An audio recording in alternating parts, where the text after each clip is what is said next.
show to do today, so I don't know how much of this I'm going to be able to cover, but I do want to momentarily just do check-ins here. And also interesting will be, do I have to have each screen open for it to work? Seems like it's working fine.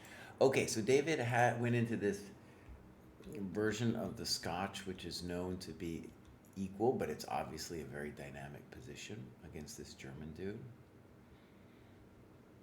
And right, here's our position. German dude, thinking a long time. I don't know this guy, Martin Kramer. Maybe I'll Google him later. Yeah.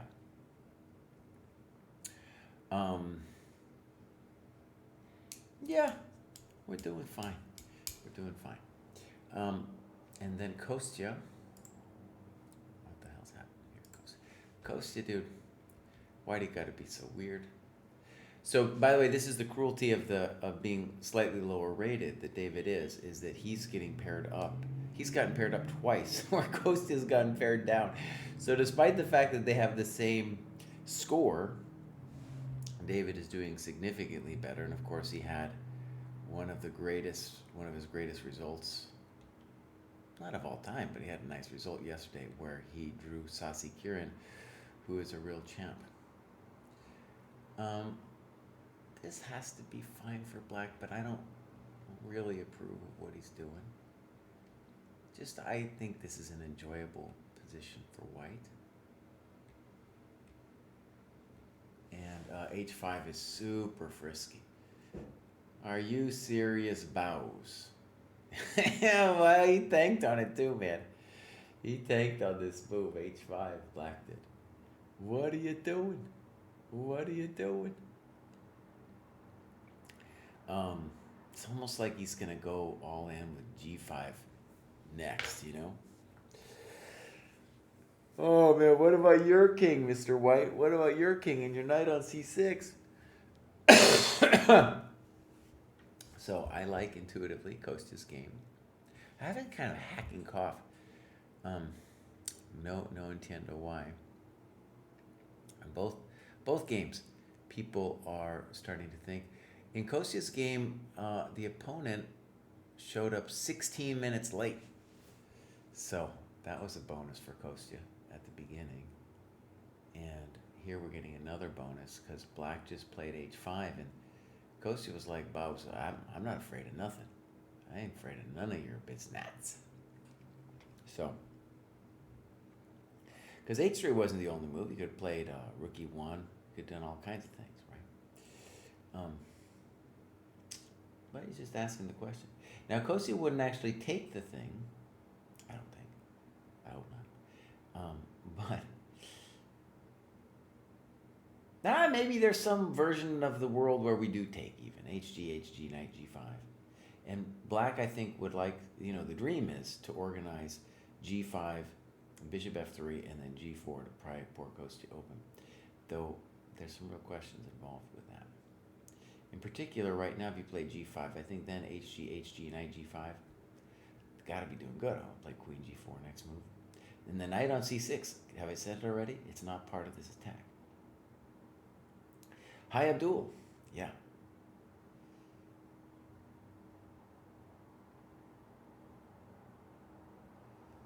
I think what I'm going to do then is I'm going to leave this on. I'm going to get myself a tea, and then we're going to start the grad show in just a second. Maybe a coffee, Bows, because that's what you deserve.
Okay, my friends, here we go.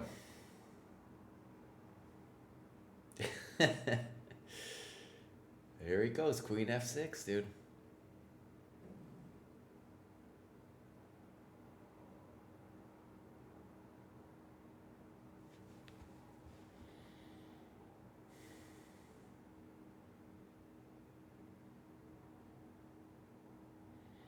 Hmm.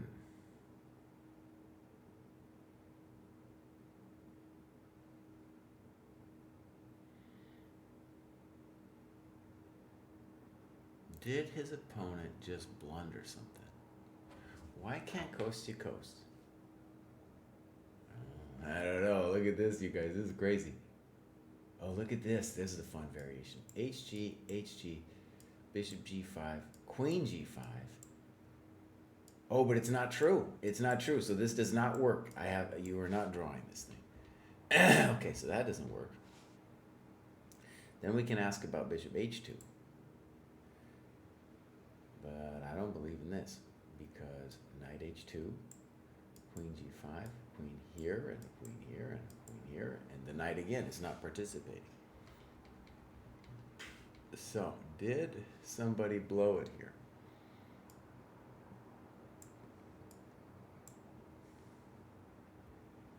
Is it over, my friend?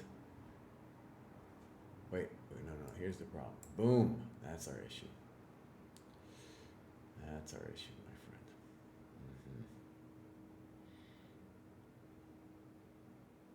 That's our issue. Okay. So Kostya played Bishop G5 first. And this seems to force Bishop F3. That will induce Bishop F6.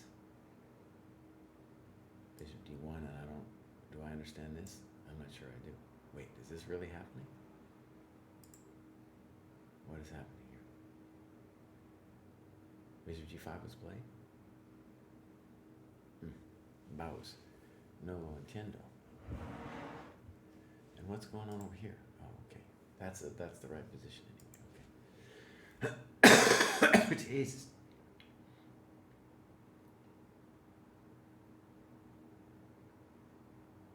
What don't I understand here?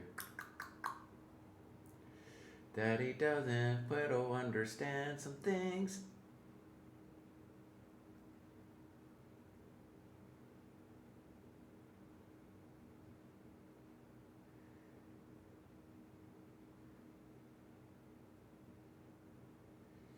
Does anyone get it, dude? How many grabs? Almost 30, dude. Almost 30, so I have to start this show.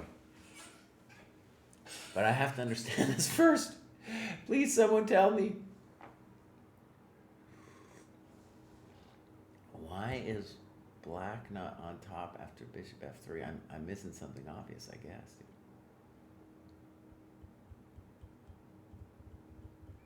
Or maybe it was HG, HG, and then Bishop G5 happened?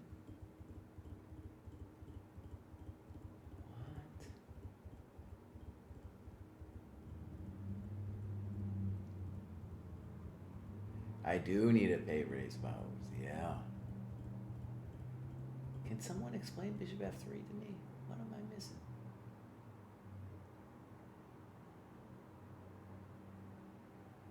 Okay, hold on. Maybe I have an idea. I don't know. I almost had an idea. It didn't work though. I was thinking maybe you had some way to put the bishop somewhere nice after Rook G8, but you don't. Bishop F6, Bishop F3, dog. Okay, Bishop F. Okay, refresh this, buddy. Dude, Kostya, did you just blow it, man? Kostya might have blown it right before our eyes, dude.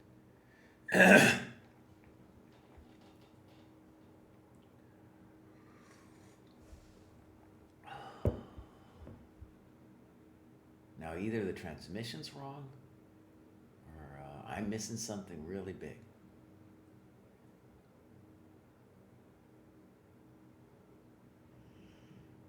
No lo entiendo. Can someone, Abdul, can you explain this to me, buddy? Pepper Chess, do you understand this, bud?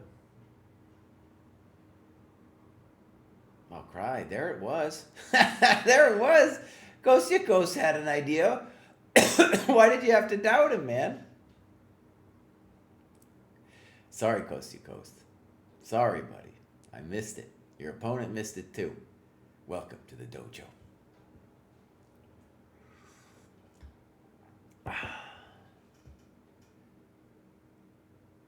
Now, is this fool completely done? He might be done. Now, what is his only chance out of this? Bishop f4.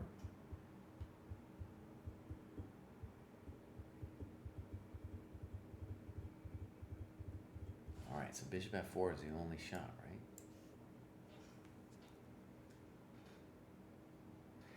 So now if bishop f4, bishop e4, that will be good for white because still the knight on c6 is horrible.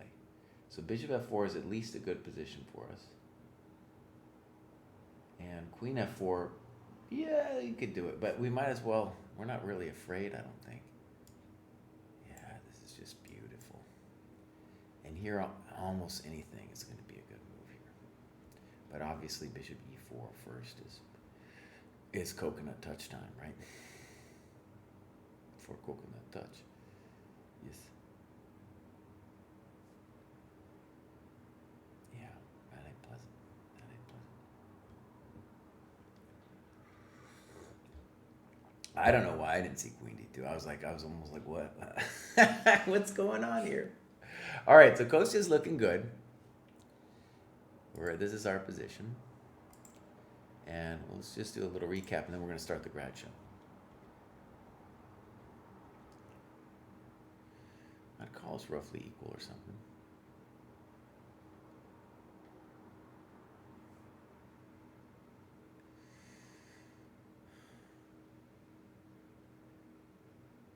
Black says I'm feeling frisky. Well, it will be exciting game.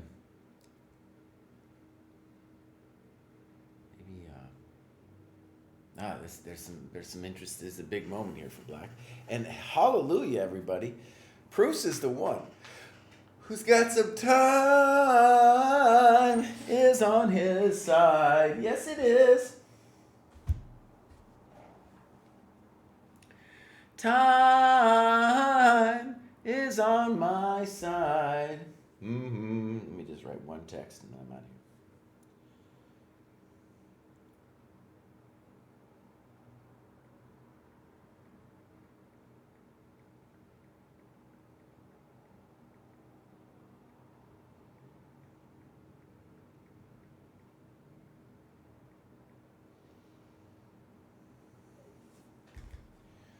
Okay. So.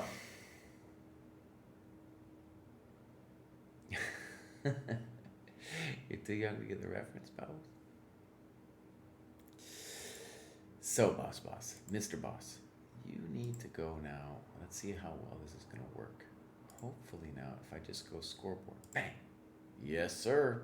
Okay, so what we're going to do, my friends, is I'm going to do a couple graduations, and then we're going to come back to this. We go news feed. We go view all. I got a login expired thing. Refresh. And now we go. Recent graduates.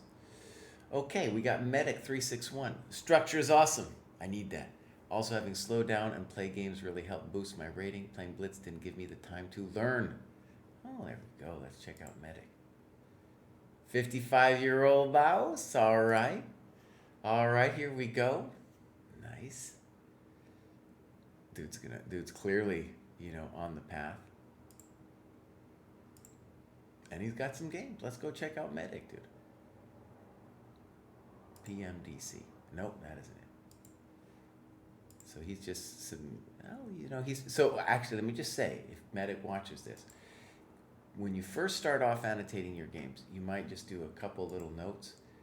But in general, this is pretty good. This is a little bit better, right? So, say the time control, talk about moves like this, and this is clearly not sure what the idea is. Yeah, there you go. You're just taking this fool down. Great. So we're going to see you in future graduation shows, my friend. So pumped. You're just a touch hair older than me, you know? And let's see what in general what you're doing here. Tactics. Nice. Okay, doing some mates in one bows. Everyone's first chess workbook. I bought that for my daughter. Actually, we'll go back and cohort. Yeah, there we go, buddy. There we go. So I'll review that book. So far, I really like it. We've just done the first couple problems together. Next up, we got FIBO. All right. Let's follow FIBO. Activity. We'll go back one. Oh, pretty good work. Let's see, we've got any games? No games. So we're going to see some games soon from FIBO, but he's doing it. If we click this, blunder games. Fine. When you're at this stage, just playing the blunder games, which is just checking for people hanging their stuff. That's what we want. Okay, good. So that was FIBO. And now we got Bodine, and I recognize Bodine. Bodine is working for it, my friends. I'm going to allow QuadXE to say some very fancy stuff in a different language, you know? So...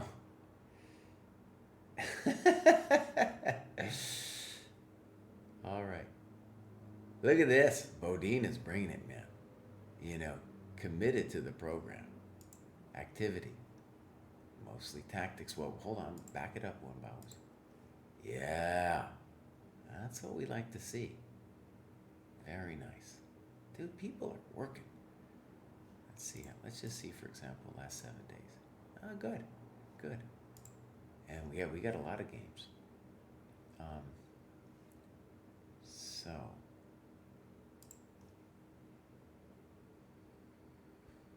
looks like it's whatever. Right. So notice it's not about the opening. Okay, let me just go on a little rant. There's this dude who wrote with our friend Eugene Perlstein how to evaluate like a GM. He makes this Twitter post of like, what would it, like criticizing the idea that you wouldn't want to study openings, right? And he was like, what would that mean? That I just like look at the board blankly? No, it means you think about it. You think about it. You're going to get some weird move like Bishop B3. There's no point having to learn this move. You just recognize that that's a bad move because it blocks the D pawn. Good move. Can't be bad. Can't be bad. Can't be bad. Okay. So here's Bodine. Definitely I want you to castle here or take on F5.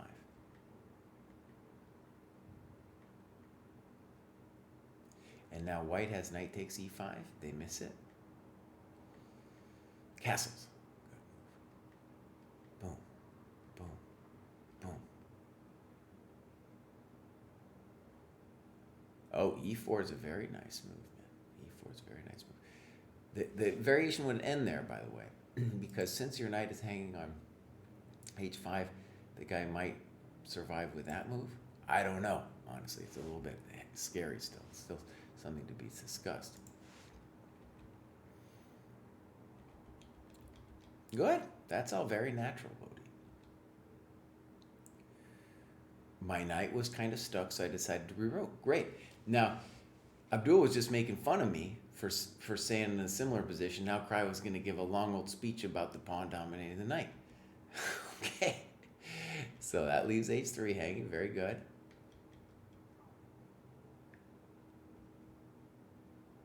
Boom. Dude, you're playing some. That's what we call an intermezzo right there, my friend. FG5. Dang. Now this one's a little bit more hectic because when he takes on E7, his rook's going to be very active. So King D7 is what we should consider here, Bodhi. And now I'm really worried about that pawn, that F6 pawn, crushing you.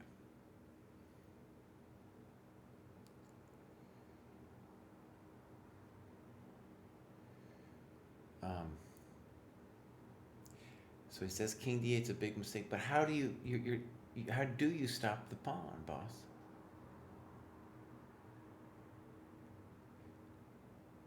I missed the move. No, but there's no way to stop the pawn. There's no way to stop the pawn, buddy. Yeah. Let me just say, Bodine, you were doing some good tactics here. And I think you're toast here, like rook b6, f7, and king d8. And now every rook endgame player knows about rook g8. So he blows it here. And now you're maybe alive. And now we get an interesting rook endgame.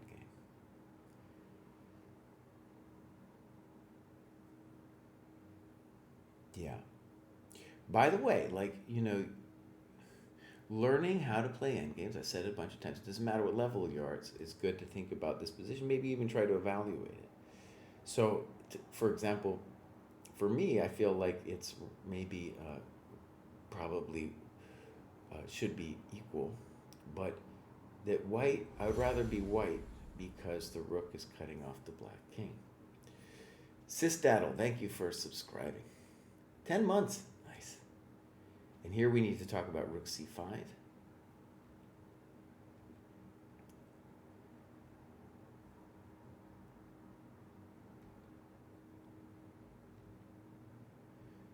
That's controversial because now your a7 pawn is hanging.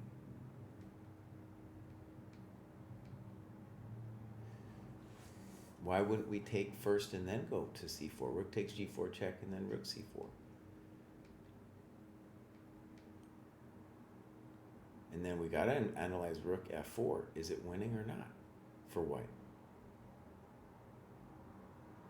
And I think the variation will go like this. Rook f4,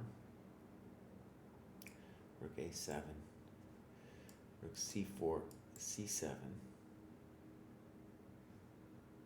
king e8. Let's try that again. Rook f4, rook h7. But maybe here's where we get hosed. Well, wait a second. It's not so easy. Rook c4, c7, king e8. So these are the things we want to look at, Bodine. By the way, these are GM level things we're talking about here.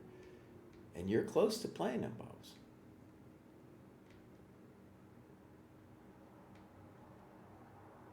The game is a draw, we decided at this point. Now let me just say something, Bodine. Listen up, buddy. The level of mistakes both players were playing, you could still win this thing. You could still win this thing. Okay. Bodine, boss, you're doing great, though. Let me click on you again for a second. So, yeah, I love the way you're committed to the program. I love that, you look at your progress is amazing here. Right? 4 graduation belts. So I really love it. And I think you can see in that game, you have some skills, like you have the intermezzo. That's already something that should push you past 1,000.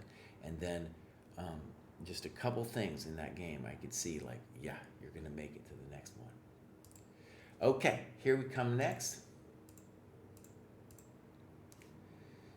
Next up, we got John, also graduated a bunch of times. New to chess, started August 2023. There we go. Already graduated once. We'll go back one. Oh, they're doing a little work. And here it is, the Muffin Man. I think I remember the Muffin Man.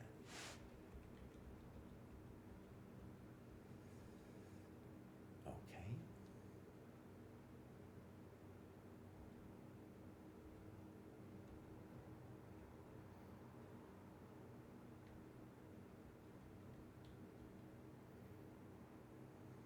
Yeah, here I want you to castle. That the white should reconsider that. We've looked at this actually, Muffin Man. I remember the knight on a3. I remember that. So I think that was from your last graduation, which was just a second ago, right? Yeah. Oh, let's look at a different one then. Oh, minimal annotations. Okay, John, you're gonna make it, buddy. You're doing great. Doing great. That's another nice graph. Love to see. You know, people make it. They're making progress in the dojo, boss.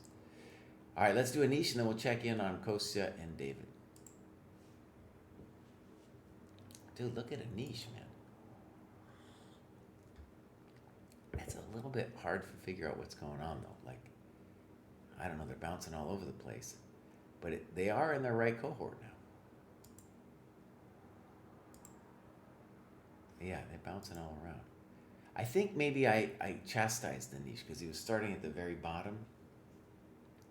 And now Anish is in the right place here.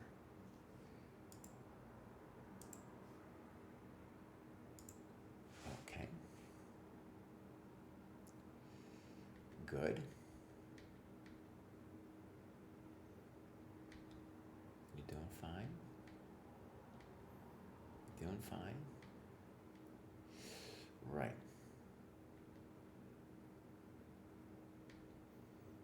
Mm-hmm.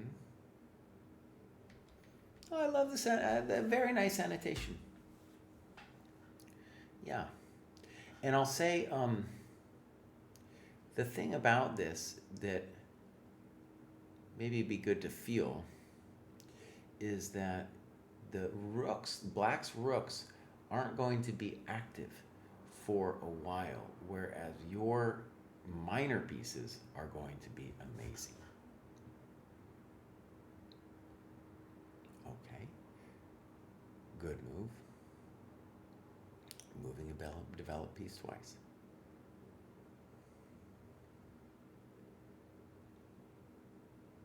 Take stuff, don't lose stuff. There you go. Yes, you are, Anish. Yes, you are. Oh, baby. Nice, Anish. Welcome to the... I hope you told him to welcome to the dojo. I guess I would prefer knight c7, but this is fancy and fine. There we go. Good job, Anish. There you go, buddy. So, Anish, clearly, dude, we see what you're doing, actually. So, honestly, you're making progress without too much work. And it's weird about your rating, Bose. Seems like that whole Lee chess, I can't understand the rating system, but yeah, dude, you're gonna that way if you just play, develop, take the free stuff, you're gonna get over 1,000. Okay. So I promised we'd go look at Kostya Kost. Let's go look. Kostya and David. And I think I have to like visibly have the screen like open or else it won't update. No, not true. His opponent, oh no, here it happened. Bishop f4. Kostya took with the queen, I don't know. Kostya was like, I want this endgame. All right.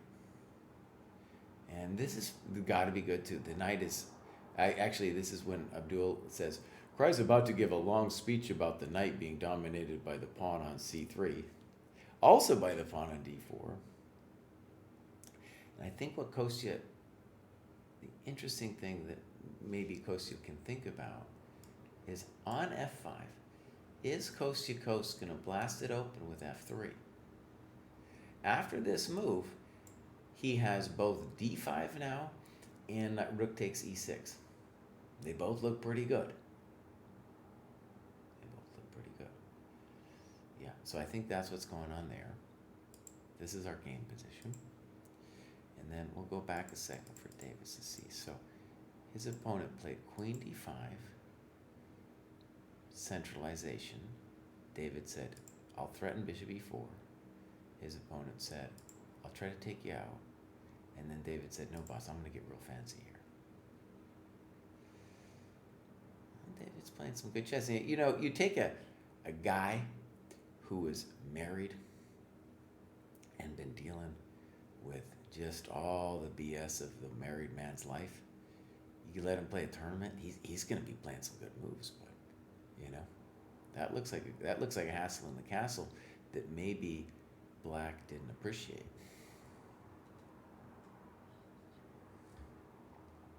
Yeah.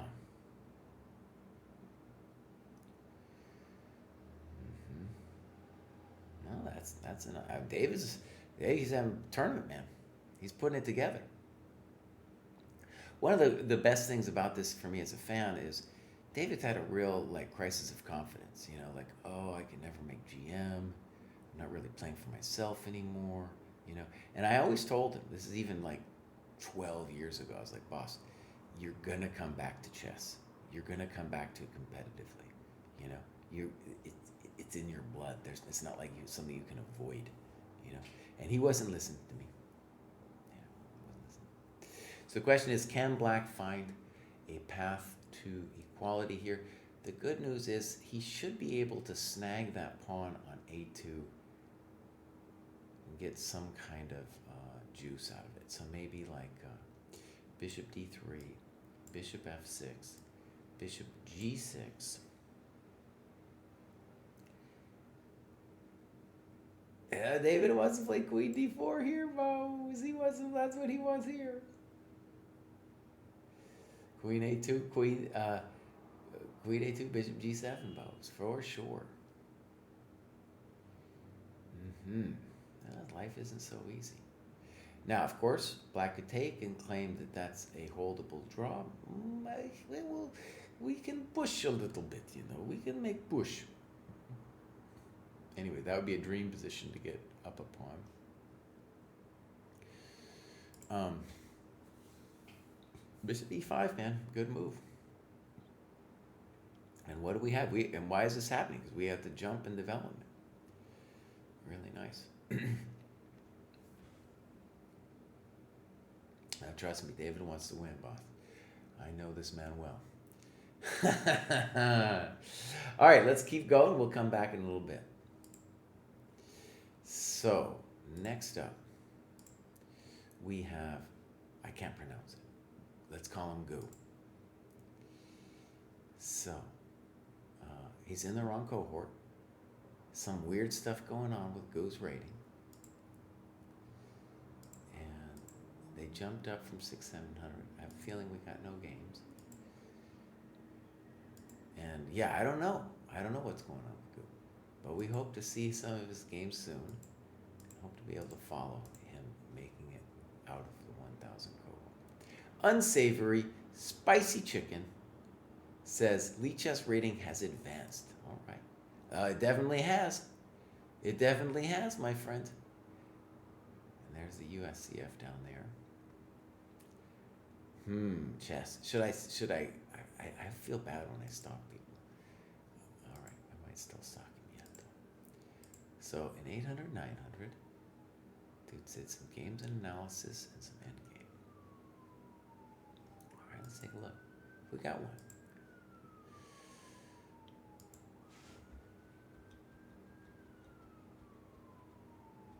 Fine.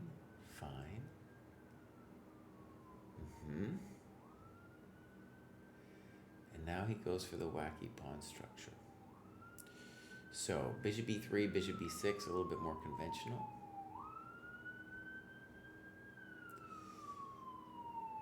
Confusing move to me. Knight d4, did you miss knight e5? It looks like you did. Weird. Oh, buddy. It's funny now. He sees the queen c5 and didn't see knight f3. Maybe queen c5 is even stronger, though. Yeah. Thank you very much. Dude, nice tactic. Nice tactic, buddy. Well, they did this because they thought they were trapping your knight, Mr. Bowes. And you said, check to the miserable king. Check to the miserable king. Dang, you're cruel. Very cruel. Dang. Home run, baby. Home run, baby. All right. All right.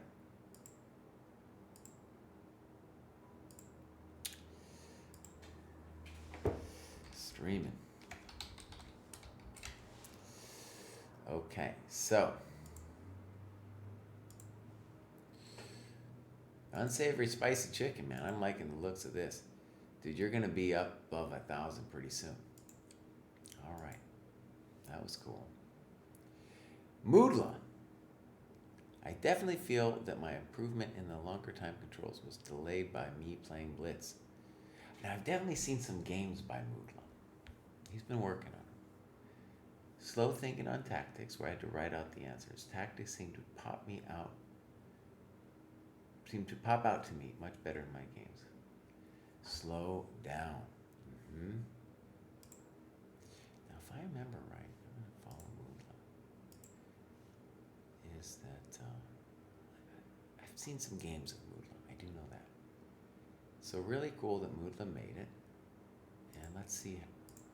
Yeah, that's how I knew Moodla, was because I had seen him getting a lot. He was like top of the cohort, I believe, when he did the top of the cohort shows. By the way, we will do more top of the cohort shows later. I know like Quad and others like that. But at the moment, it's all about topping off the cohort games. All right. So, the dude did great here, man. Moodla really brought it. Mm-hmm. So I just want to say, like, the graduations that come after a lot of work, that's where I really appreciate it, because I know that in that time, you probably felt despair. Anytime somebody's got that long of a project, probably thought you'd make it quicker, and then you keep going. That's where it's interesting to me as a fan, dude. That's where it's like, okay, you did some work, it was hard, you persevered, and boom, you made it. Looks like a huge jump, too. I don't know how that happened. All right, here we go. So, this is Moodla and Malformed, played like a week ago. Malformed is also in the dojo.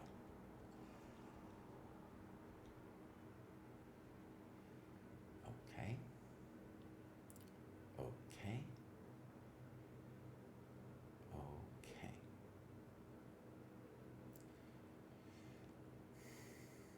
Mm-hmm. That's a spicy move, yeah. Uh-huh. Knight d5.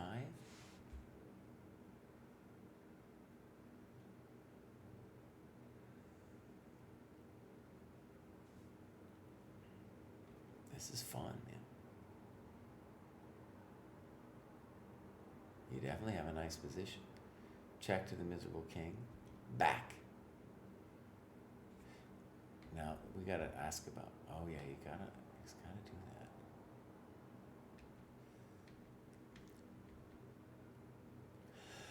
that. I definitely think you should try castling here.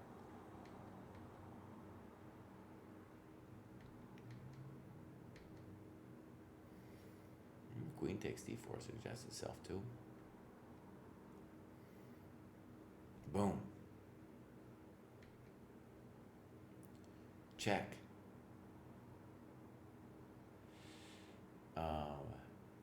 I think dude should take on b5.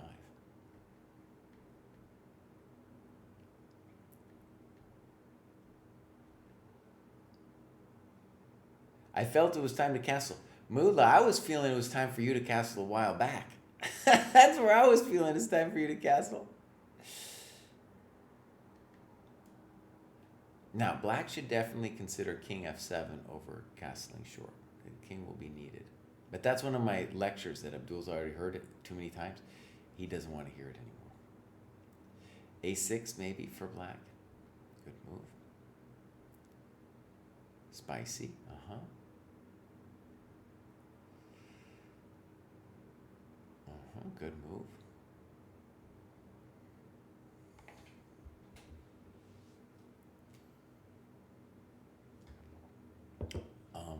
B4 is kind of cool looking, but why aren't we taking on b7?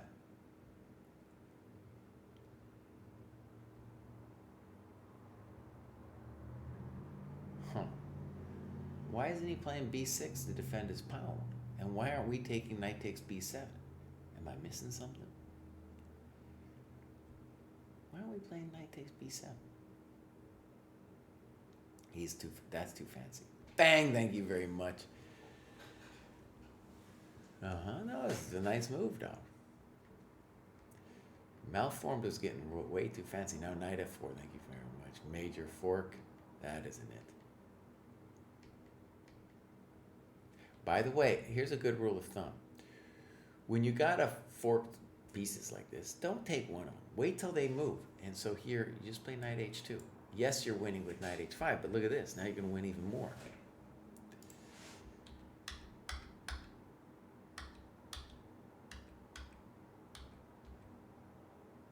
G4 would win another piece there, but you know, you're doing good. G4 again. Looks like you're going for a Polgar mate, buddy. Dang. Dang. So Moonlight, dude, you're bringing it, man. Also, it's really nice in this annotation that I could see many moves brought you aesthetic joy, right? That means you're developing a sense of how the game is played, right? So that was really good, dude. Yeah. This is, and I don't know if this is something you knew about, but this is famous, dude. This is some famous Saus, and I think, if I'm not totally mistaken, that this is where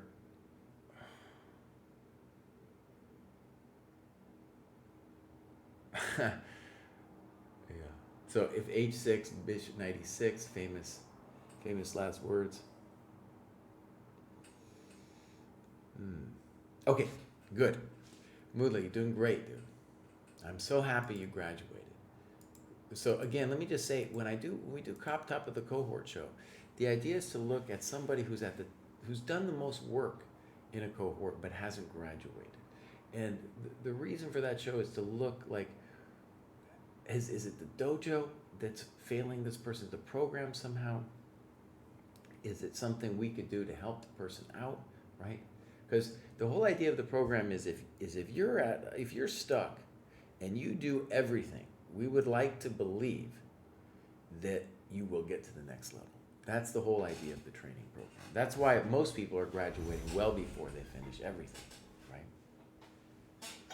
And so, really cool to see Moodla make it. Now we got S. Tiago. Annotating my own game still feels very hard and slow. Happy it's easier to get longer games within the dojo to have something to analyze. Okay. So these are both big ones getting out of the 1,000 cohort. Zonderback, thank you for subscribing again. So, activity. I'm going to go back one. Very nice. Very nice. And we'll look at some games here. Here's Imp, I believe, is in the program too.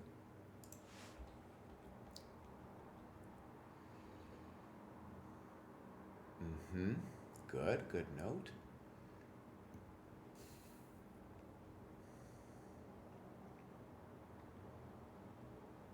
These are good notes. Here you could think about A4.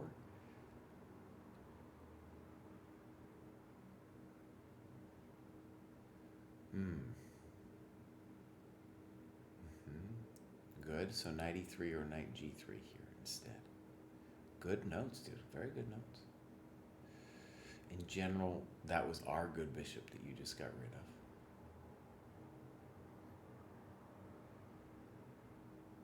Black is putting this together pretty nicely. I don't understand A6. Not sure I understand this move.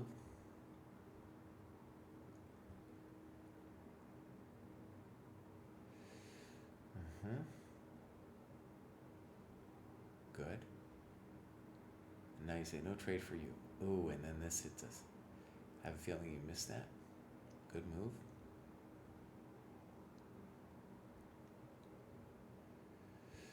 Now, you could definitely think about other things here. For example, DC, Queen D8, Rook D8, Knight G4, HG, and then Knight E5. Looks promising for you.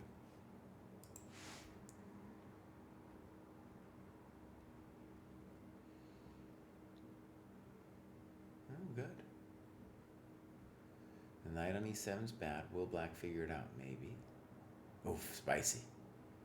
Spicy. Spicy sauce. Oh, Baus, here he comes. c4. Black needs to fix the knight, so knight b6. This one's maybe. ef5. Check the miserable.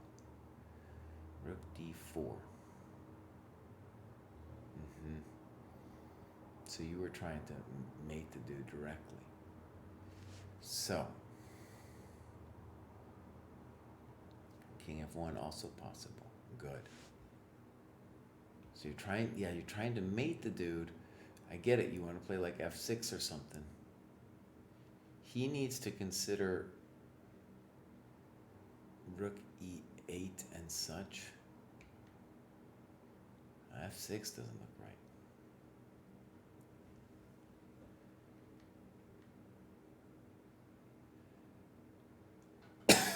Then he's saying queen g7 is a better endgame for black.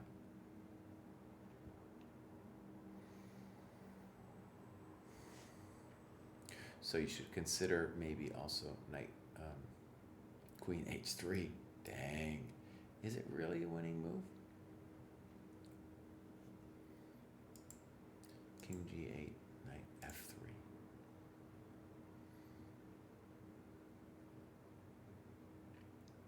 Okay, I'm not totally sure, because like, how is it after rook f6, for example? You know, I guess we're going to play king f1. All right, so then this goes down, sadly.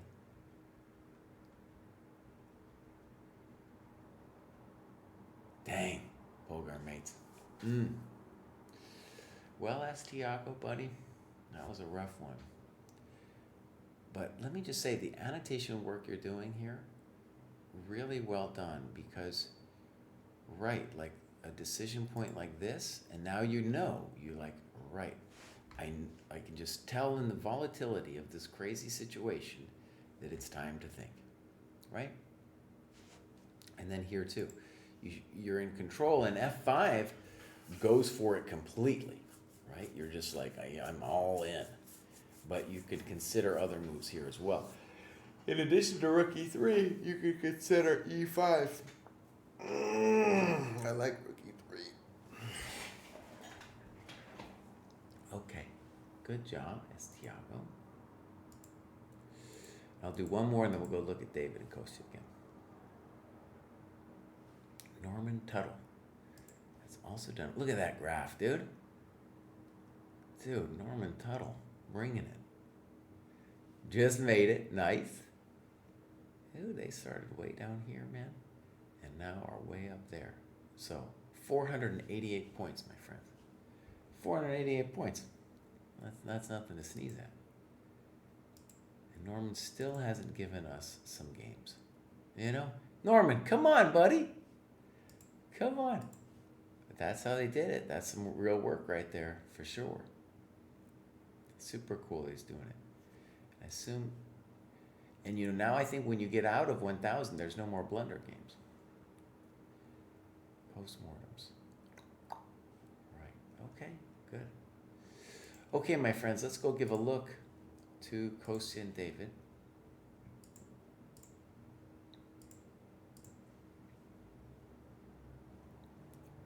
So things have happened. Bishop e5, bishop f5. Oh, did I miss this? Maybe. Yeah. Looking pretty equalish. Or does David maybe even have a small problem? Rook a8 is... Wait, rook a8 is balls, man. He's just saying, you can have my pawn on a7. David loves to take pawns, dude. What is going on here? Dun dun dun dun dun dun dun dun dun dun dun dun dun. Rook a8 is a big time move, man. What's gonna happen when David takes the pawn on a7?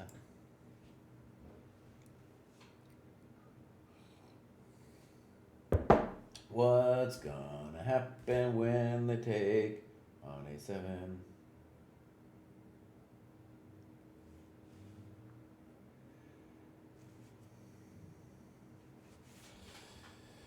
write a quick text.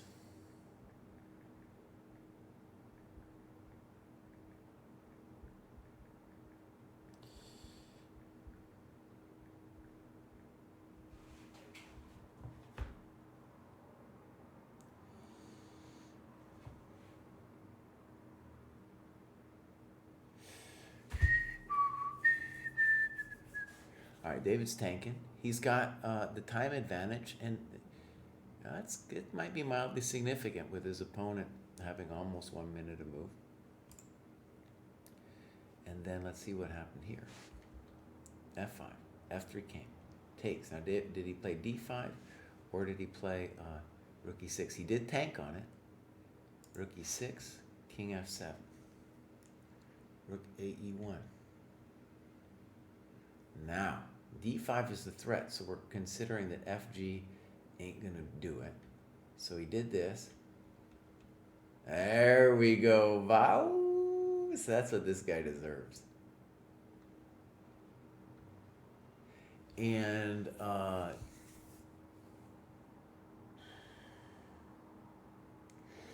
this looks lost to me. What did he play next? King E3. Now, Bishop G5 would be another move, maybe. But King E3 is, of course, very natural. So in addition to being up a pawn, having the better minor, the black pawns are hard to mobilize, right? How is black going to achieve G5? If they cannot achieve G5, it ain't going anywhere. And D5 is the very natural threat. And if King E6, I'm assuming Kostya wants to play for B3 and C4. Very hard to do anything about. So I'm not gonna call it yet, but this looks completely winning for white. This is David's situation, and David's thinking after Rook AD8. Okay. Yeah, Abdul, we can play H4 at our leisure. We can wait for black to threaten G5 before we do, because King F6 doesn't even need. We wait to see that, you know. Okay, glorious. Let's just go back to scoreboard. We will do a couple more. This is a good day for the dojo over here, my friends. So that's Norman.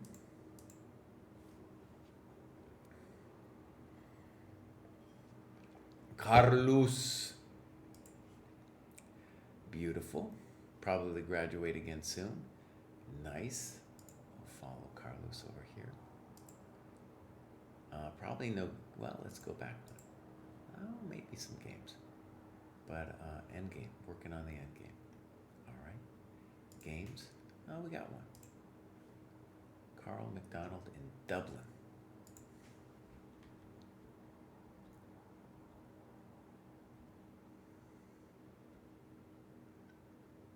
I learned recently that the Mick is like a borrowing from the Scandinavian culture when they invaded, of the same way the Scandinavians say son. So Mick just means son of Donald. Anytime McDonald, Mick, whatever, you know. A6. Should be 3.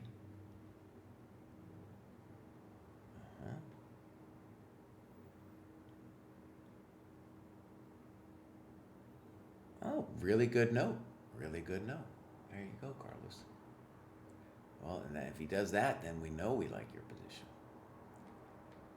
I like your bishop. You could have done it the other way too, but that bishop is so glorious. Now, unfortunately, knight d4 messes with our bishop a little bit. But yeah, either g4. I would have put it on h3.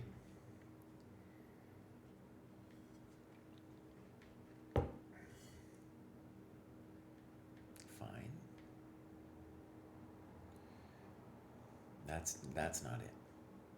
Right? Black needs to castle. That's not it. And here you can, yeah, and I agree with you. Fewer, simpler headaches with bishop h6, because then he can't castle ever again. Whoa, that's fine. You know, when we do want to bust the position open. Are we missing some kind of g5, g4 thing here? This is in my nightmare soon. I feel like maybe I've seen this game. this is our problem. We've seen this game. Oh, Carlos. Oh, Carlos.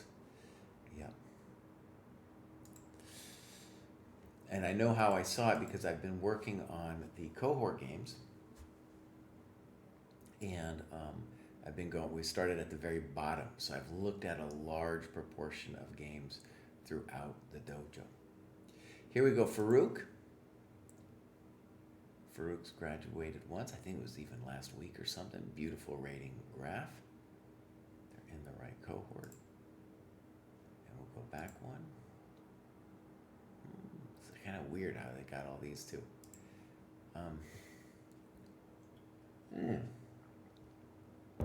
Beautiful work. Let's see if we got some games. No games. I think I yelled at Farouk last time too to give us some games.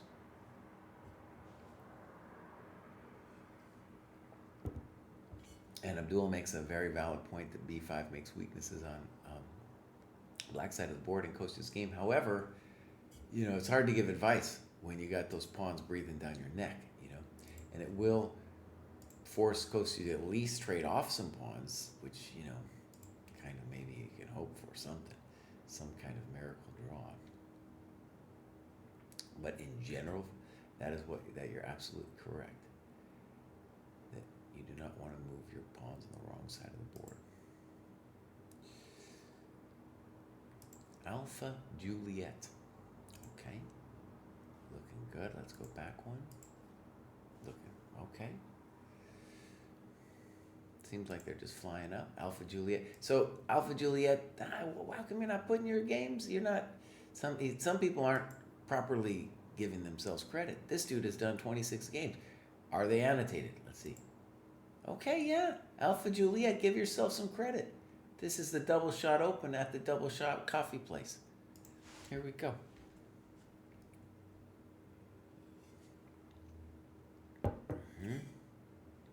And this is incorrect because it allows Bishop C4 targeting F7. We probably maybe play Knight F3 first. Yeah. Good. Knight F3 instead. Absolutely.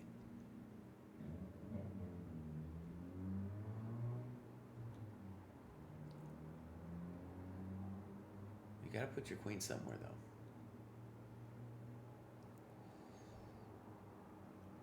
Knight E4. Knight E4. Good job. He missed it. Bishop D5 is an annoying move for sure. Dang, look at that. King D1. Good move. Check to the miserable king. I hope you leaned in real close, Alpha, and said, welcome to the dojo.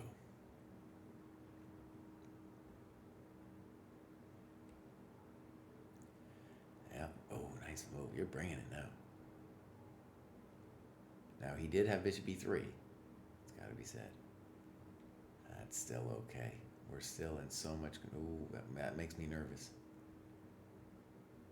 There you go, buddy. There you go. Beautiful play. God, bring it down there. Welcome to the dojo. Welcome to the dojo, my good friend. Check to the miserable. Check to the miserable. Mate. Yeah. Yeah. Nice, dude. Nice, Alpha Juliet. There it is, dude. You're out. You're out. You're out of 1,000, 1,100. That's a big accomplishment, man. Cool. Well, it looks like you're going to be graduating again soon as well. Okay. Next up, we got Chili Buttons.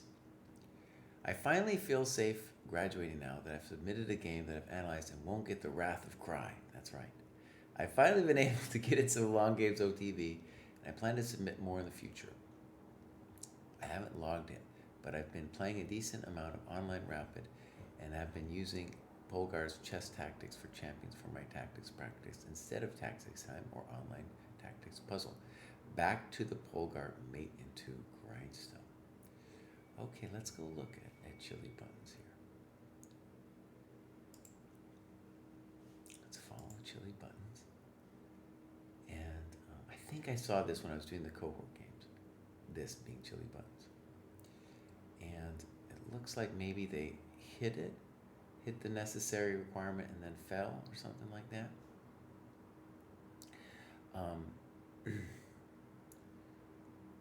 So, activity, go back one, great work, okay. Yeah, this is a well-earned graduation, you can see. Beautiful. And we got one with chili buttons. Good. Yeah, there you go.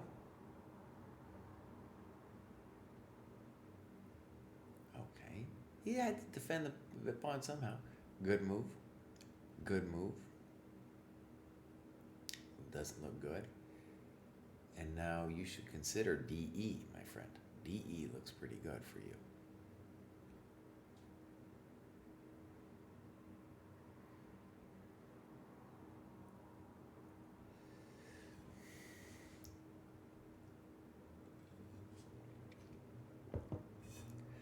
Good, and here you talk about 94, and that's absolutely correct. That'd be a problem. I love that your development looks great now, and that isn't it. Good move.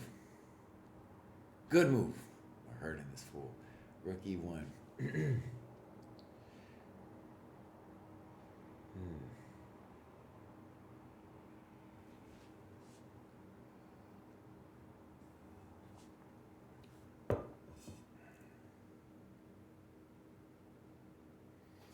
Okay, let's see. This is a very 92. Very clever. So now on rook E7, he goes here, and then we have drama. Oh man. That, by the way, this would be easy to miss, dude. This would definitely be easy to miss. Check to the miserable. GF3. Now you get to keep everything. Now, you should say what he should have done, and I guess that's rook takes c6, and then the eval is that you are, what, worse? Toast? Rook c6, here, rook c5, bishop c6. We should put that in our notes, because you're not totally done here, because you will be able to play, I think, rook d2.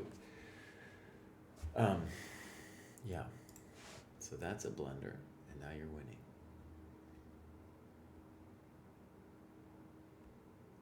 Okay. Now, watch this. Whenever you see a rook on d2, never say to yourself, I'm unsure how to make progress. You just made progress. Look at that. He became passive.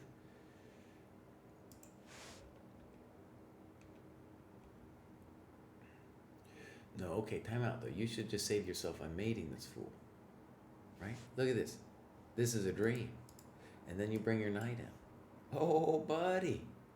Welcome to the dojo. It's going to be mate soon. Protect your business, maybe. Check, check. Oh, no. This is the big oh, no. And we got multiple moves to mess with this poor fool. Right?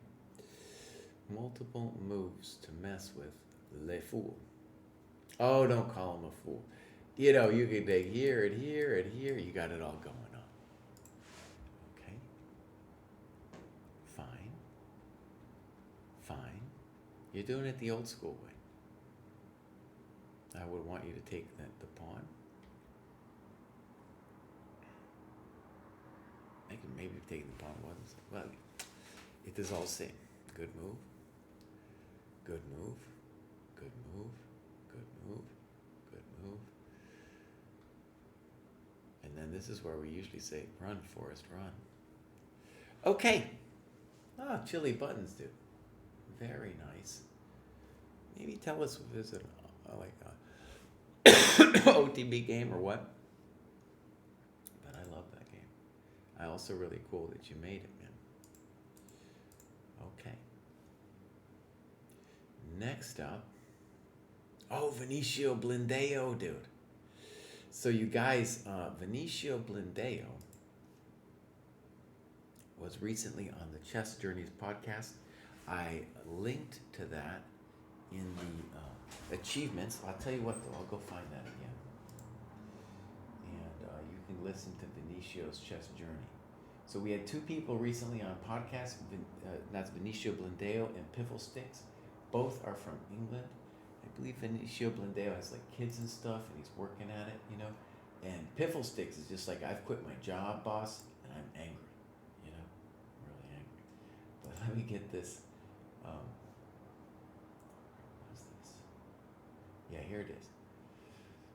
Get this link. Okay, so here's the link to Vinicio Blindeo, and you can check out Vinicio's chess progress. Talks a little bit about the dojo and other things he's been doing.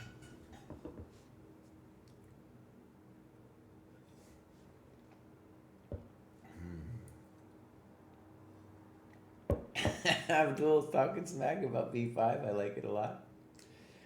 Okay, so I really enjoy hearing people's stories, especially they talk about, you know, in both cases, Vinicio and Piffle Sticks, you know, they'd been on a chess journey, and they, like several things, they were kind of exposed to several other chess programs, ideas, training before they got to the dojo, and that kind of accretion is still part of it, right?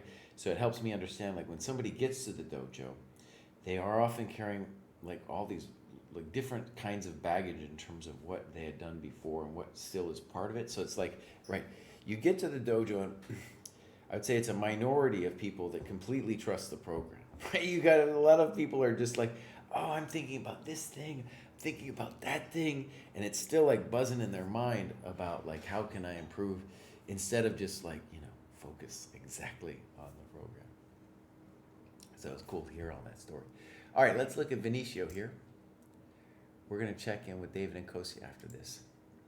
So Vinicio did it.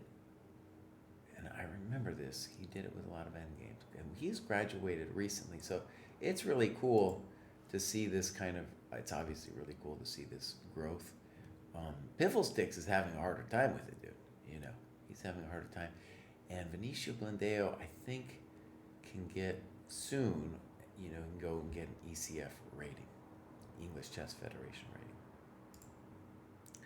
So that's there. That was there. Let's see if we get some games. Yes, we do. I don't know if I want to look at anybody called Squirty Jefferson. You know what I'm saying? So let's check out Eric Chess Student.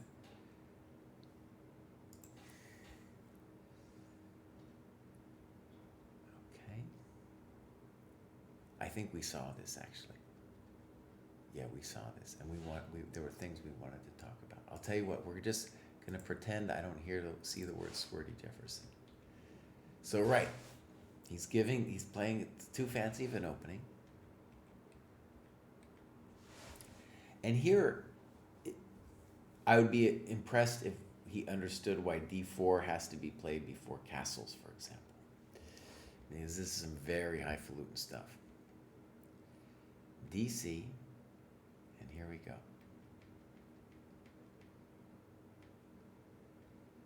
All theory up into this point.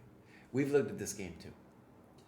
I think I might have been looking at, so I did a stream where I was just listening to his podcast, and we looked at these games there as well.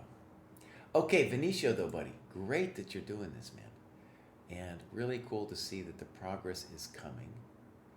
And definitely, I think, for both you and Piffle Sticks. Piffle Sticks apparently is already doing it with the ECF.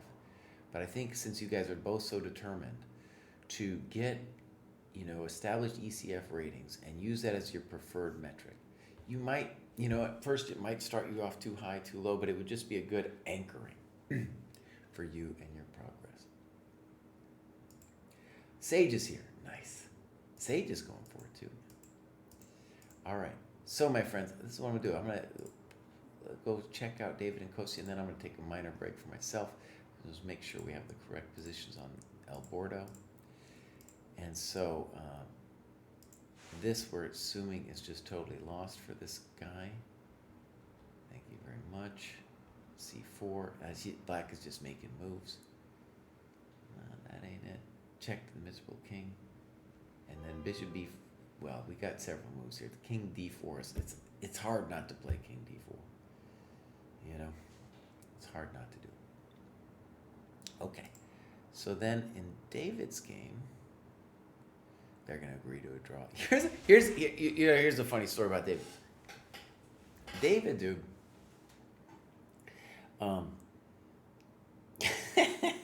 This is an example. People think he's a nice guy, and that he's just peaceful. He had a rook and 3 versus rook and 3 against Alex Yermolinsky, and Alex is like one of the best rook endgame players around. And David wouldn't agree to a draw, dude, because he's like, I want to fight it out with you, man. Come on, buddy. I have a feeling Black already offered a draw, too. And White's just like, no, man, I need to play. I need to play. So both these games look over, but I'm going to leave this open just while I take a little break.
So, as expected, David got a draw. And I want to say about this that David's now, he doesn't need another GM norm. He needs his rating up, but he has.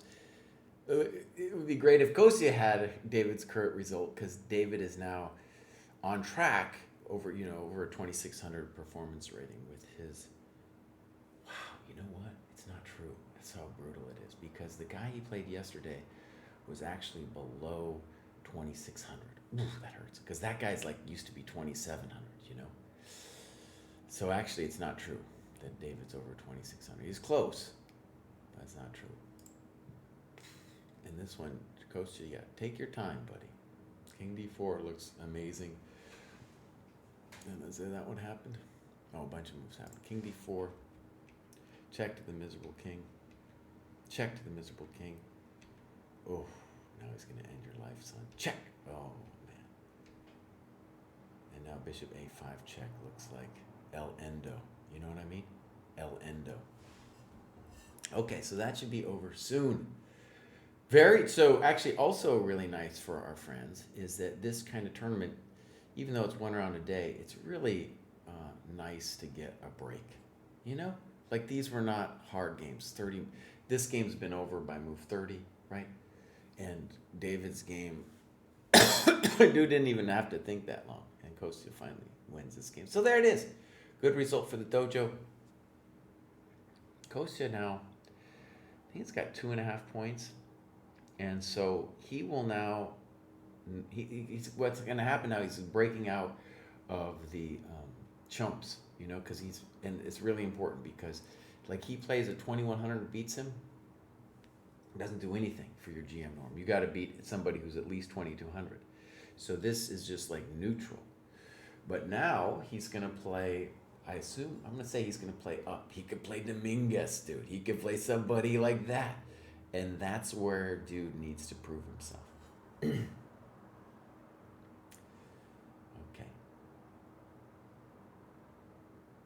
Have I talked about adding ECE positions for endgame training? What we have done is we want to add endgame studies to 1800 plus. Yeah. Okay, so interesting going forward. Let's keep going. Actually, I can close these windows out because they are done. Boom. And I'll close this out. Maybe I should have not closed it out and gone to look at Dominguez, but Abdul, give us an update, dude, about Dominguez. What's going on there? Dominguez drew some 2,300 or something yesterday, and it really hurts his chances to qualify for the U.S. Championship, the World Championship, by rating. Okay, next up we got Mittens. I graduated twice before. I thought I was around 11, 12, but I wasn't. Now I'm hovering around 16, 1645 on Lichess, and I believe it's time to graduate. I will start pouring in my analyzed games into the cohort game bank soon. It's been a month since I signed up for the Dojo training program, and I love how everything's organized. It's great that I can always refer to the training program on what to do next. I'm a full-time nursing student, and it's hard to come up with what I need to do next to improve my chess on my own. Great. Yeah. And let me just say, let me just give you an example. So I work my ass off all day long, and then I go to the gym. In a very similar way, I could be thinking about what I needed to do in terms of physical activity. I could really be losing my mind over that. I could be following influencers on Instagram telling me I need to do this or that. And then I would have to motivate myself to do this or that. Instead, I just go to the gym and there's a program and you follow it and that's it. Done. Done. And like our program, I sometimes think to myself, oh, maybe they could do things better, and I can second guess them, right? Forget about it. Just do it. Just do it. And do I sometimes do some things a little differently? Sometimes, like for example, sometimes like yesterday, I was like, let's play basketball with my kids. I also worked out, but it was just like something else I did on the side. Was it high intensity exercise with the kids? No, but that's an example of a non-dojo activity that I was doing with the kids. All right, here we go, Mittens. Pumped to have you here. And right, here we go, 1158, subpar. And then 1,000, 1,100. Mittens is going up pretty fast. We can say that about Mittens. Here we go, miscalculation. We've seen some games from miscalculation. So here we go. Everything's a little fine so far. Bishop T2 is a little weird. Knight B4 is, of course, weird. And then Queen E2. And I just want to say, miscalculation. Look, you're just developing your stuff. Great. Great. Knight A5 doesn't make any sense. We should talk about Bishop A2 here. Great.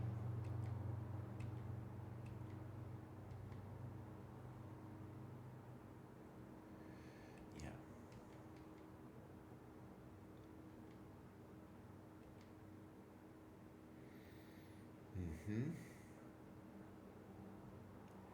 Check to the miserable queen. And now I would want to think a little bit more about this next move for you.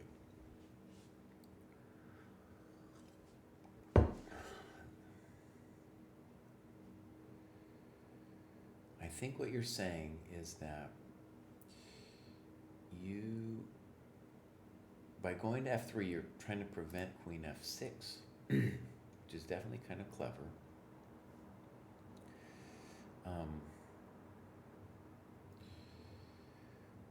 I'm attracted to Queen D3, allowing Queen F6 and Rook E1 because I don't think they can manage. So, for example, Queen F3, they gotta play D6. They gotta play D6. Queen H4, Rook E1. Now they're hosts on the back rank. Goes back. And now you play Bishop C1. Now, let me say something about this, Mittens.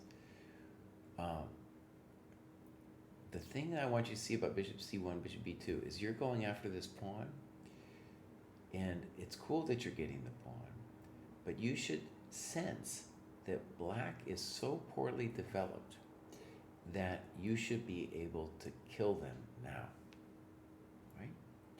So, couple of moves that look amazing. Queen e4, drive that thing in there. Really hard to deal with that. Queen g3, threatening bishop h6, really hard to deal with that. D6, preventing d6, and there's no more development ever for black. So those are more aggressive ways to punish. And by the way, you will get this a lot where somebody forgets to develop their pieces, or to put another way, doesn't understand that they need to develop their pieces. Oh, we got to talk about DC here, buddy. You got to take DC. Come on. Come on. No, H3. Oh, no.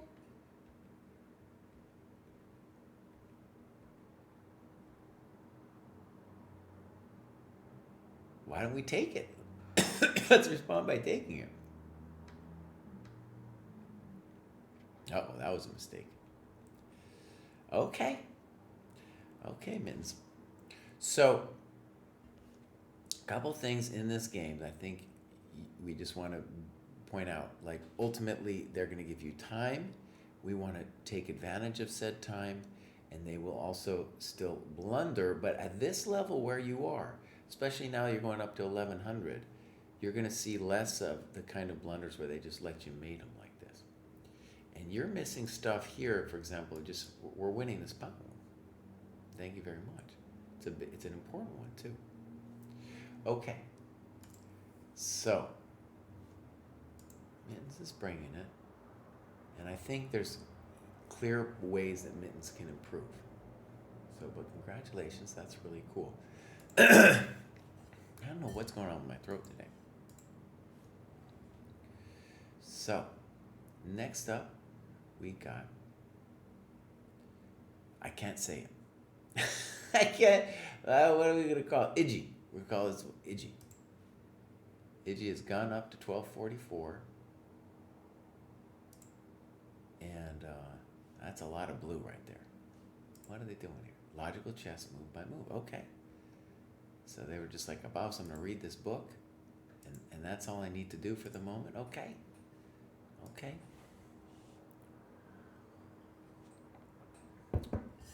So someday soon, Iggy, we're going to see you having some games and doing some other stuff. Cool.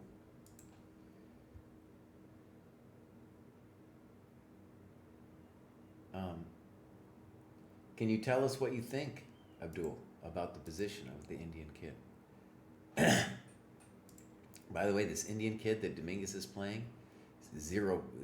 I don't know, he beats him, he gets maybe 1 point at the most. At the most, you know. Now we got Liam. Follow. Well, look at that graph, dude. Look at that graph.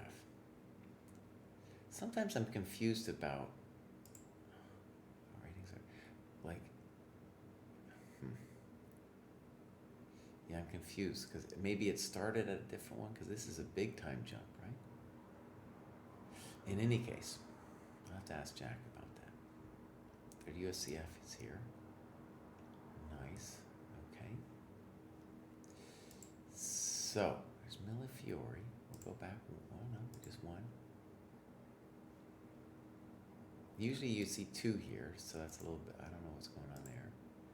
No games. So hard to know what's going on with Millefiori here. What's the normalized part of these graphs? Well, definitely easy to explain. That we have multiple, you know about this, Pepper Jess. We got multiple rating systems, and normalized just means down to the quote FIDE or ChessDojo rating, right? We have to normalize it down to one rating system so that we have the cohorts. Okay.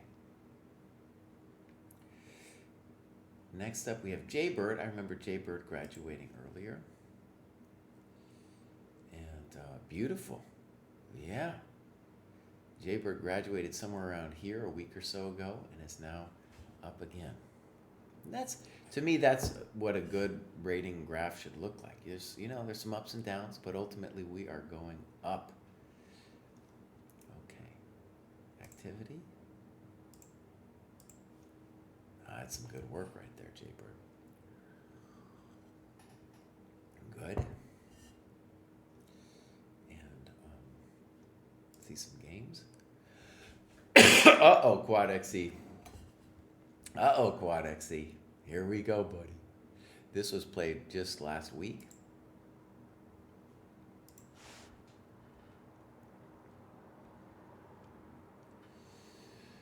Okay.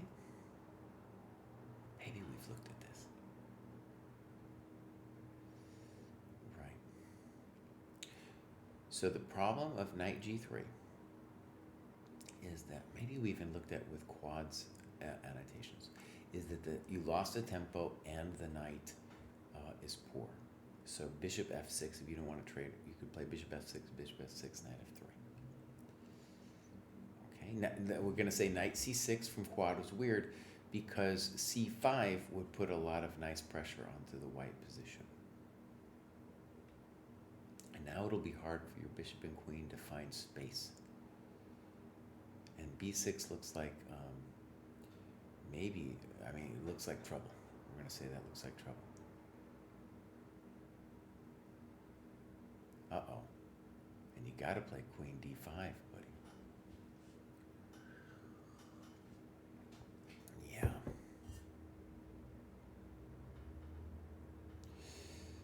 And, oh, quad, buddy. Quad. Dude, Quad, are you here, buddy? Oh, man. Quad. Boss.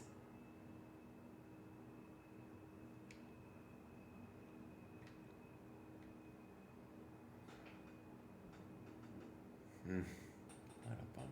By the way, Quad, obviously things have gone wrong here. But queen d7 makes things a little harder for it. Like bishop c6 just gives everything. Queen d7, I know it looks weird, but it does keep you in the game for half a second longer here. Because knight e7, a b5, and the knight doesn't get out.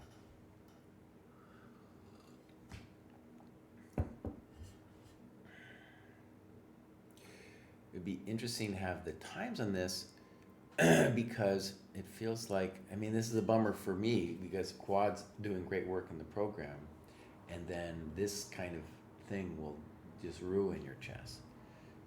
When you're maybe not paying attention, something else is going on in your life, I don't know.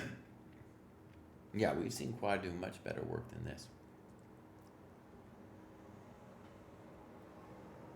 Right, and so bishop c6.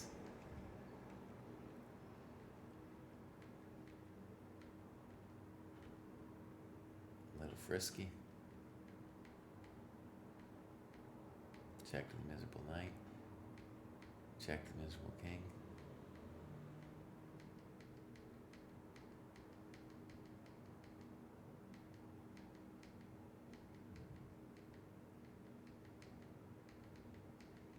And Bummerino. Okay, so this is not about Quad, though. This is about Jaybird. And Jaybird's doing pretty good work, dude. Up to 13-14 now. Jaybird has a rating that's bouncing all over the place. Look at this. So from 1 week to the next, he had a 200-point swing. You can see that there. Let's look at that again. Yeah, he's bouncing all around. Okay, so you got a rematch with him with white tomorrow. Okay, good. So, here we go. Congratulations, Jaybird. Next we have Raider. I remember Raider. Graduating since my Elite Chess classical rating's been going up. Good. All right, let's take a look. 1508. So, Raider, you just, you're killing it, Bows. You're ready to graduate again. Okay, we'll go back one. Yeah, end game, middle game strategy. 73 points. Beautiful. Logical chess, move by move. Okay. Games and analysis tactics. Some mates in two over here. Okay, just the beginning of it. Good. All right, this is Raider. Let's check Raider out. This game was played 2 days ago.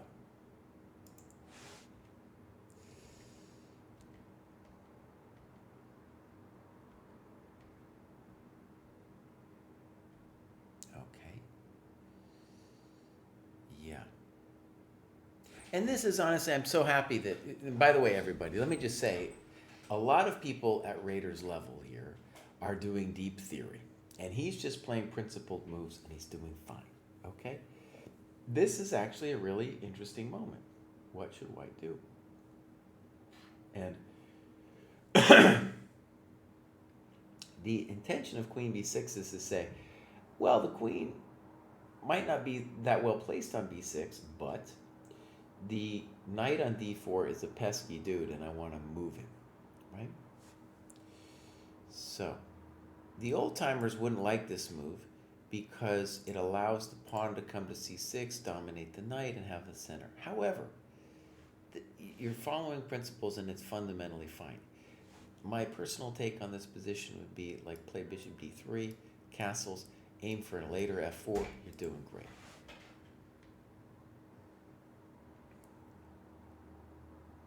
Okay. Well, we trade some stuff. e6. Okay.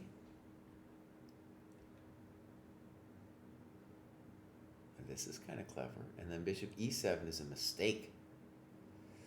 He needs to play something else like rook b8. h4 is clever. Now, of course, what you here have at the minimum, h4 is nice, but you always also have bishop b7 here. g4, h6, castles. Now, what you're missing here is bishop b7, hitting the rook, and then you get bishop takes c6 with check. Time to tear it up. Nice. Where are you going now? That's right. f4. Nice. Bishop d3. Good. Yeah. Now you're putting a good game together here. So black does it this way so that the knight on c3 doesn't get the d5 square. And now white gets really frisky with g6. I think this is the moment to consider strongly rook h3 or rook h4, intending rook, the other rook over. And now what makes me nervous is, a little bit nervous anyways, knight f8. Good move. Now he might be, I don't know. I don't see how he gets out of this. King f8. Knight b5, rook d8, knight c7. That's an evil move. Dang! Take it easy, Bows. Check to the miserable king. Oh, it goes that way too, man. I hope you slid in real close and said, welcome to the dojo. Oh, Raider, you're doing great, man. Can I just say something about this in openings? He's just playing normal moves. He doesn't know anything. And he's doing fine. He's doing absolutely fine. And if you wanted to go deep in this position, there's a million different things you could study at this point. Not necessary. Not necessary, my friends. Falk, yeah, cool. Thank you for doing the games. You've been doing great work, dude. Okay, so Raider Congratulations. We're going to see you again. So we can see you next week if you want. We can see you next week, Bows. You're ready to go up. If you guys are just joining us, David drew a pretty strong GM, and Kostya won against someone around the 2100s. So even though Kostya has more points at 2.5, David has a higher performance rating. So in any case, Kostya will play a strong GM tomorrow. And with David, he might get pared down. He'll be right on the cusp, I think, because he's a +1. Yeah, it's hard to say actually who he's gonna play tomorrow. Okay, here we got up next. We got Andrew. That's a bouncer right there. He definitely made it though. 1302. Okay. We'll back it up one. Not a lot of information on Andrew. So Andrew needs to tell us some things. You know, Andrew, tell us some things. Congratulations. Next up, we've got Mondo. I remember Mando. I like his icon here. Queen's Gambit era convert, 30-something, based in St. Louis. Mostly an online player, but like to start OTB. The dojo is the way. Well, we're following this dude. We're following this dude. Any tips on how to fix visualization problems? I would say trust the program, Fall. You know, trust the program. You're doing great. You're doing great. And actually, here, let's go stalk you right now, because I wasn't stalking you. Let's go stalk you just for a second.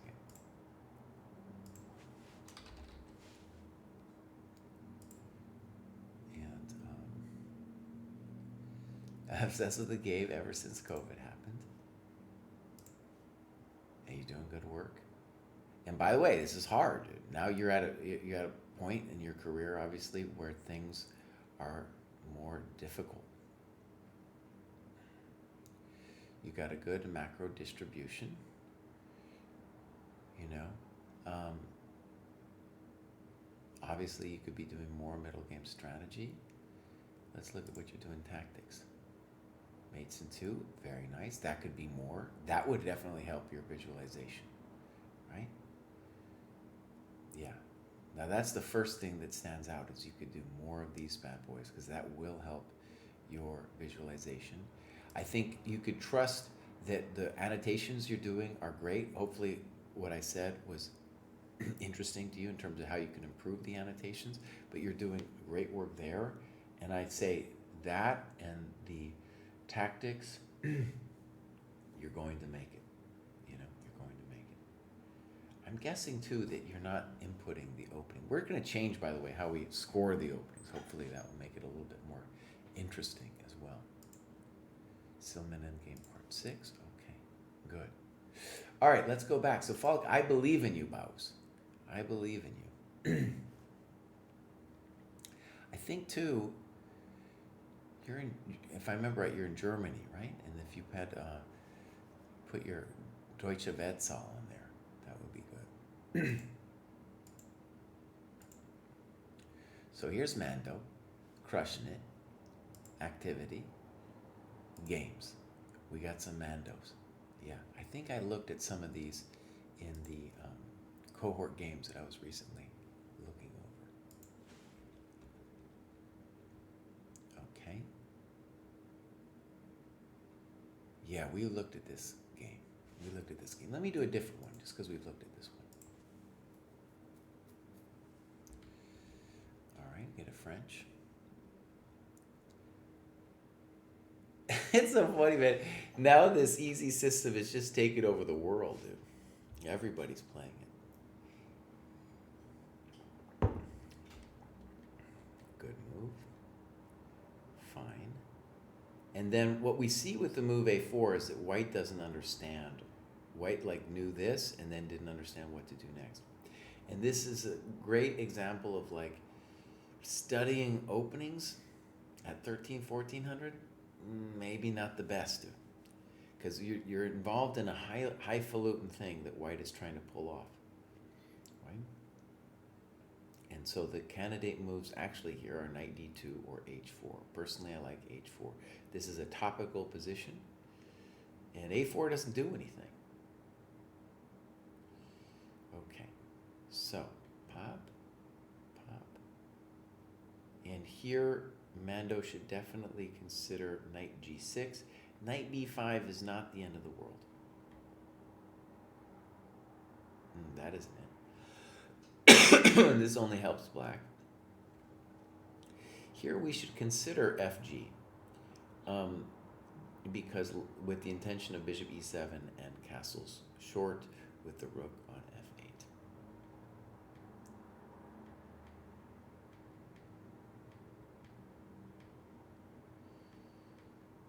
All right, so bishop c5 is a little bit funky. Let's get out of dodge. Didn't we miss that, huh? Now, he is down a pawn here. He is down a pawn. I don't know if he's actually better.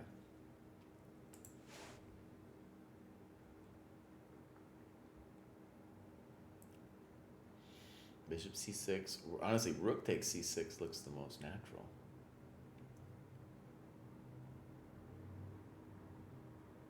Yeah, and what I want you to see here, Mondo, is the real problem now is the guy that played bishop c5, it's really very unpleasant with the blockade that he's got going on.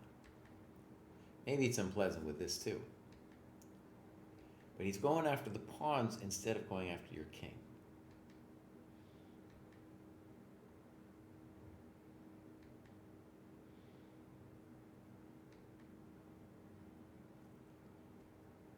That's pretty powerful.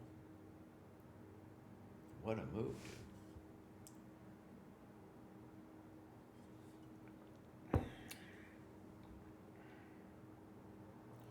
Now, this looks beautiful. I don't think it's actually beautiful. If you just play bishop b6 and then intend to castle, no problemo. No problemo. Now his rook is doing something. Maybe we missed this move. Mating ideas. Very nice. And remember when I said about FG earlier? That would have prevented all of this madness over here.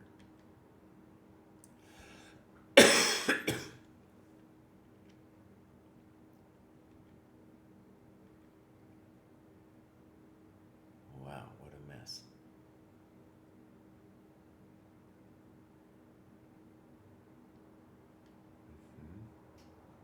This, by the way, definitely be a moment to think about the different moves for white. Very key questions.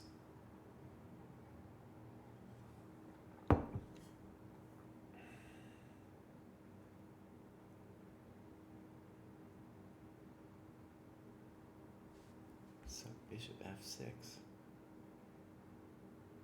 And now queen f4. But why can't we just take on a5? Queen h3, and then bishop somewhere. I don't know where yet. No, Kraai, don't get mated. Don't get mated. Don't do it, buddy. So queen f4, very nice.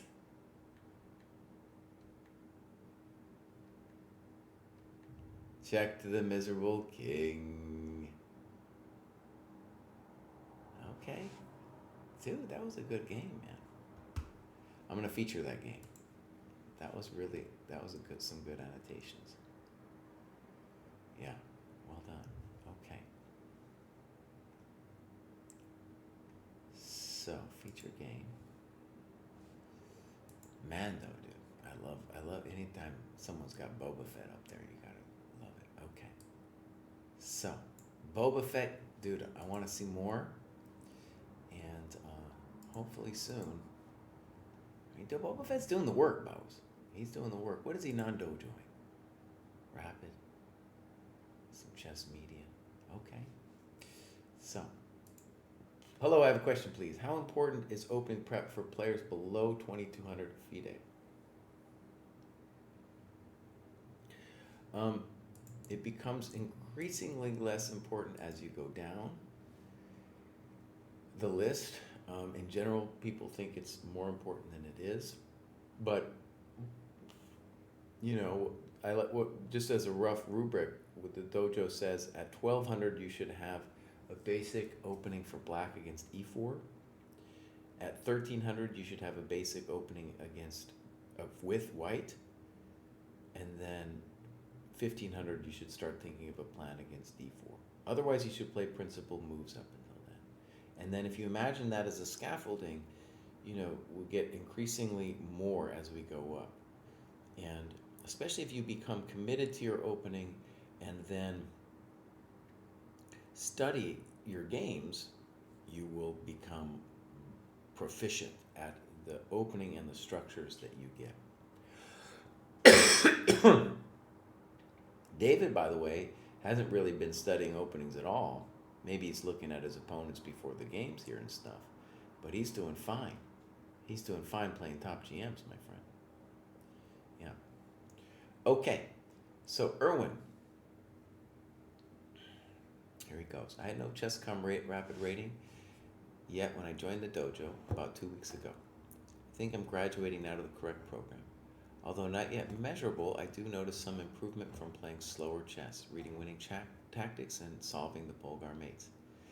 Nice. Instead of calculating and visualizing random lines that pop in my head, I notice an internal dialogue asking helpful questions about the position, such as, that piece looks overworked. Can I exploit that somehow? Okay.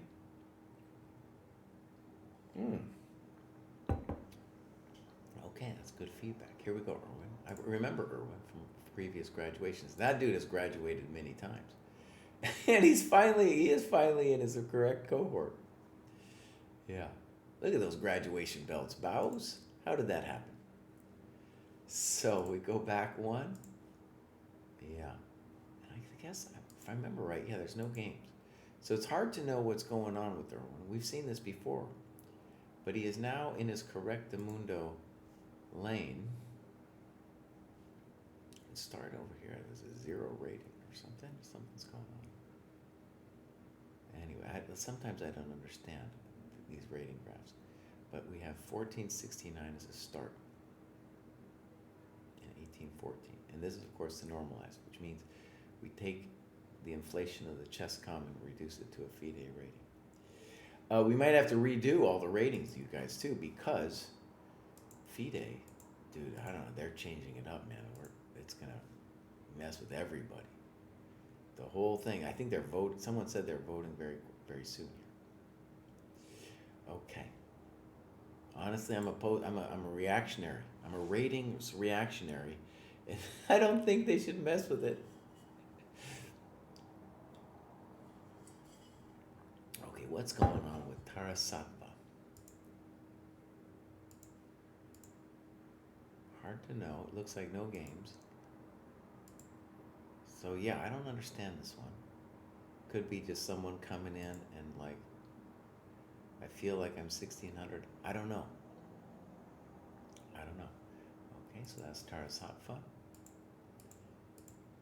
You get on the graduation show just by pressing the graduation button, but it's not necessarily the case just because you hit the graduation button. Hey, you did a graduation, right? Now, Patamundo, check this out. Patamundo, I think, is involved with Diana Mirza somehow. And Diana Mirza's at Sitges and hanging out some with Kostya. And she has somebody streaming. I think it might be Patamundo streaming for her, like watching her games while she's doing her thing.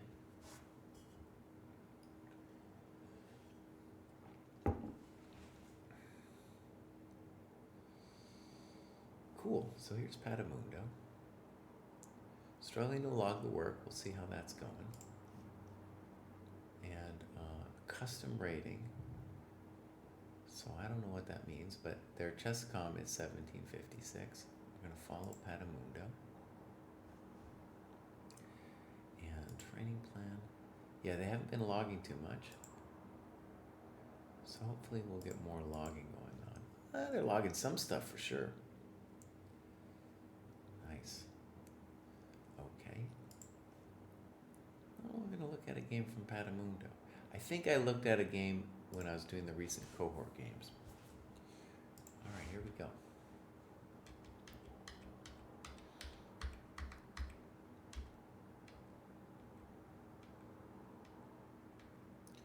Now, this is a very highfalutin setup for black because black is, giving away so much time.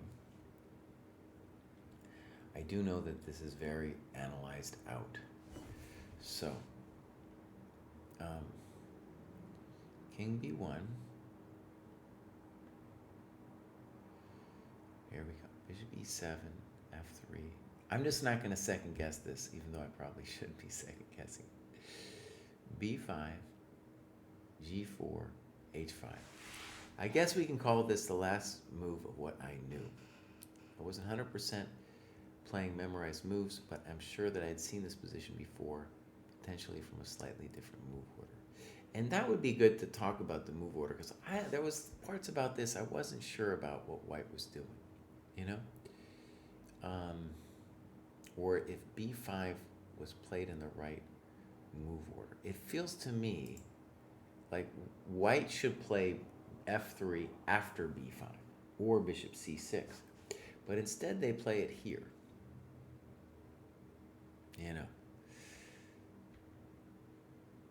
A lot of these moves I'm not sure. And sometimes we can confuse ourselves with this kind of move order stuff. Okay, very interesting position. Let me just say, in my experience as a coach, a challenge for black players in this kind of thing is, they will have studied some opening theory and it's really hairy, but it's important to understand the dream, right? And the dream for black is that the small Scheveningen structure pawn mass will dominate the white pieces and make them ineffective. And that's it's a long-term dream that black is aiming for in that regard. And he's saying knight h5 is what the sickos play here. Okay. Let's go.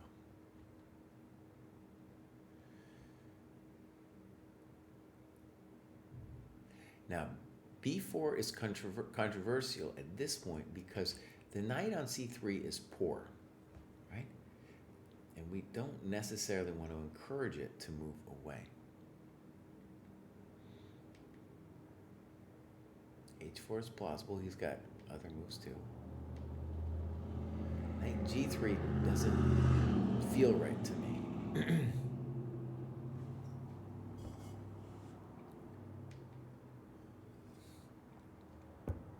Almost in a similar vein, like why are we helping the rook? Now that you've played h4, my rook isn't doing anything over there. All right, he's going for it. You go for it too. Queen c3, I'm glad you considered it. I don't know if this is doing anything for him. And now you play b3.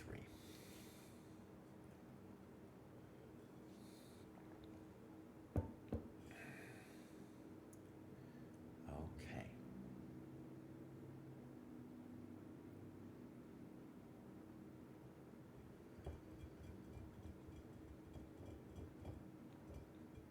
So to me, this would be what's typical about this position is that white hasn't actually done anything significant to your position, right? And so the long-term trumps should be yours here. Rook g8 looks good to me. I believe in black here, by the way. I don't feel like these pieces are particularly well placed. Not even sure if it was white's move, what I would do, right? Okay, this is frisky though because you're giving maybe the C file here.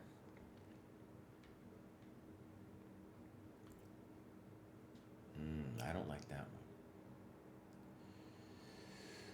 one. It's your worst piece, but it's also white's worst piece.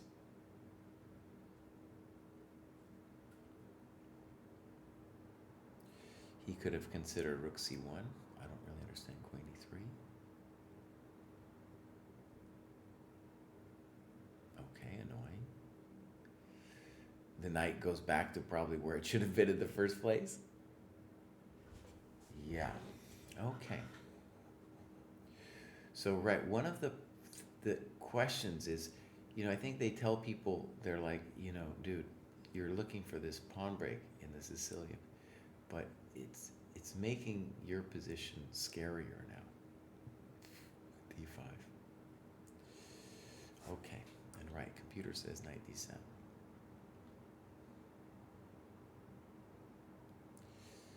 Knight c5. Bishop takes, rook takes, and now we got to talk. I think f5's pretty spicy. Maybe it works, but rook c1, knight c1, got to be talked about, right?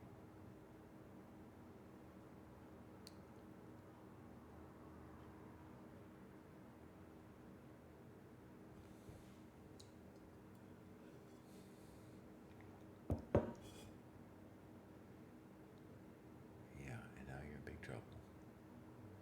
Bummer.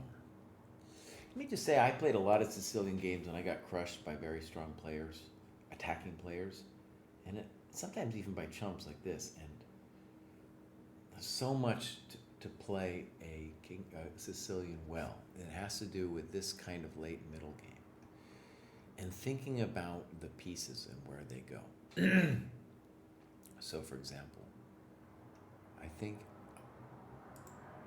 I'll just be agnostic about what comes up from here and say, this doesn't make sense to me because the knight does want to improve itself. Now, do I have something necessarily better? Good question. I'm not sure I do, okay?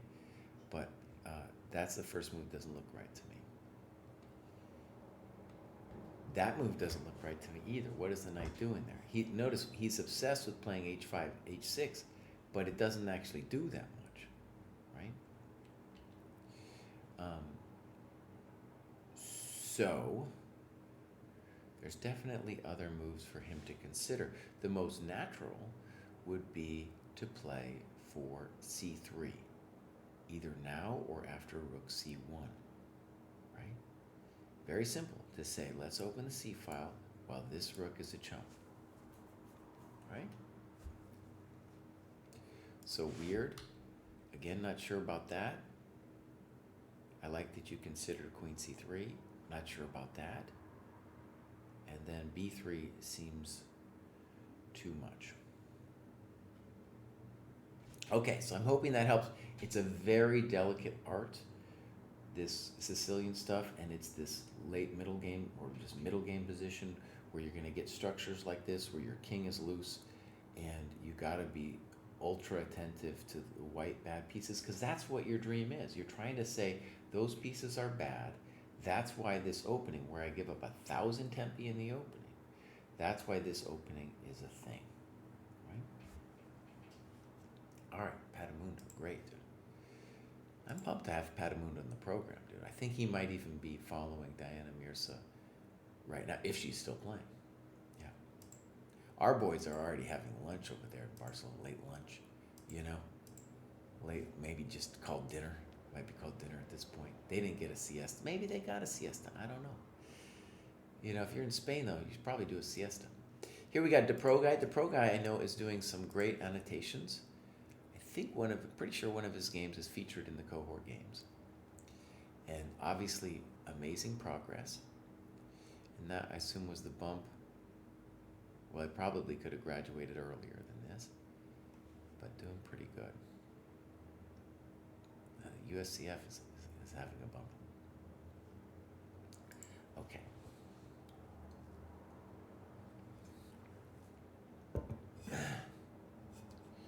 Falcast, now does this Scheveningen dominate white's pieces? Isn't it also restricting for black's pieces?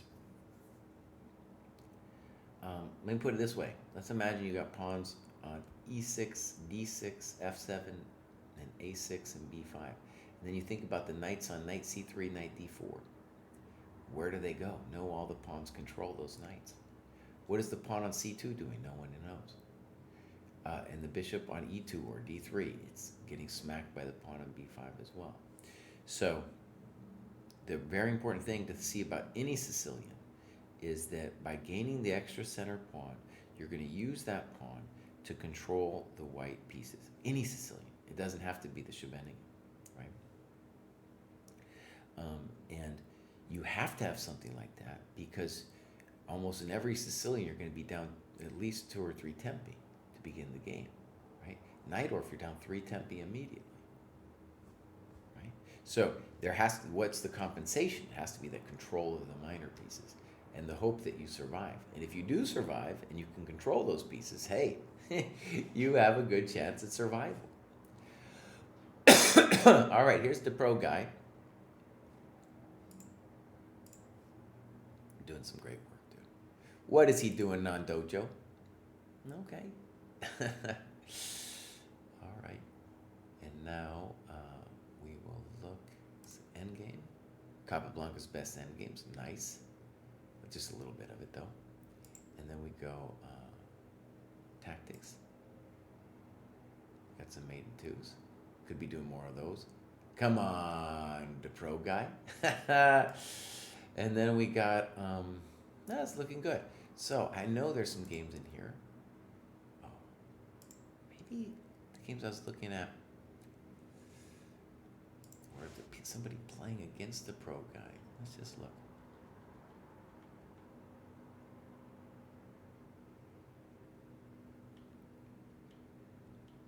Oh yeah, I remember this. Yeah, I remember this. Good. This was a great annotation. I think this made it in here, so I've covered this game before. Well done.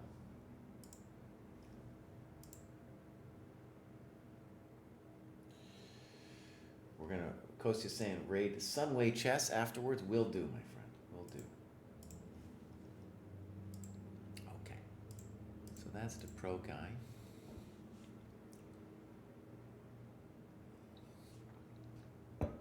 Oh my gosh, we're going to be done after this. Kostya knew exactly when I was going to be done. Here's Ubik. And Ubik is over here. We're going to follow him. Activity. Oh, Ubik isn't logging his business. Nothing. Oh, okay. There it is. So, my friends, I guess that's the end. But actually, let's go look at Lenier's game real quick. Let's just go look, and then we're going to conclude this bad boy. ChessCom. Watch. Events. European team, Sitges, and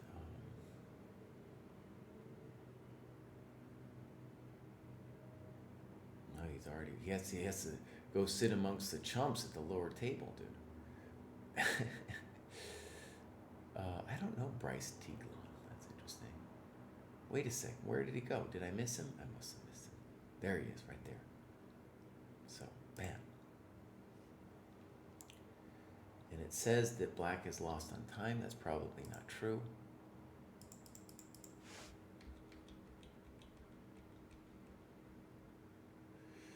Okay. You know, you're playing some super GM and he's busting out these moves on you like this. All right, I would like to believe that white is a smidge better here. I don't know. Rook b8. a5 was the other move to consider. a5. Okay. I like white's position. Black is going to try to win that a5 ball. Good luck, buddy. He says go. You can go touch it. Black gives up on that dream. He wants to go c7, e6. That's beautiful. I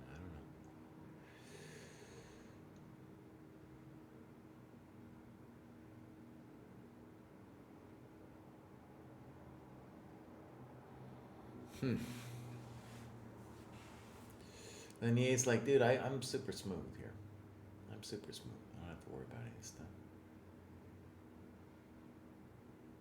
So here, right, this was the trick with queen a1. Now knight c3 is not playable.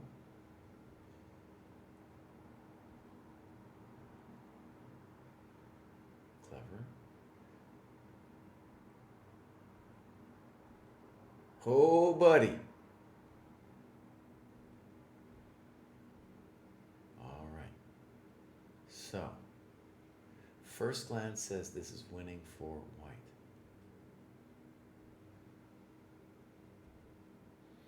C4 would be my default move for show. For show. But this, of course, looks dangerous. He's just going to try to mate him now, buddy. Yeah. Oh, buddy. Welcome to the dojo. And he does win. He does win, my friends. Now, I don't know if this will be immediately reflected on 2700. Let's just go look.